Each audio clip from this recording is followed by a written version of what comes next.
আমরা হাঁপাতে হাঁপাতে শেষ পর্যন্ত চলে এসেছি ইন্ডিয়ায়। এখন আমরা ইন্ডিয়ার বর্ডার ক্রস করব অবৈধভাবে। এটা হচ্ছে বাংলাদেশের জিরো সীমান্ত এবং এইগুলো হচ্ছে ইন্ডিয়ান প্লার দেখতে পাচ্ছেন, অর্থাৎ এখানে বাংলাদেশ এবং ইন্ডিয়া ডিভাইডেড করা হয়েছে। ওই যে ইন্ডিয়ান বর্ডার, আমরা এখন ইন্ডিয়ান বর্ডার ক্রস করব চুরি করে। এই যে আমার এই বন্ধুকে ইন্ডিয়ায় রাখতে এসেছি, সে কৃষক সেজে অলরেডি চলে এসেছে, গামছা কাঁধে নিয়েছে এবং লুঙ্গি পরে চলে এসেছে। এখন এই বর্ডার পাস করব।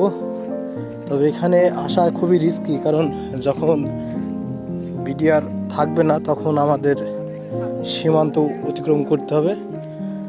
আমরা চলে এসেছি, বন্ধুর অবস্থা কাহিল, অনেক ঝোড় জঙ্গল পাড়ি দিয়ে চলে এসেছে। এই যে আমার বন্ধুকে এখন ইন্ডিয়ান বর্ডারে ছেড়ে দিয়ে আসবো।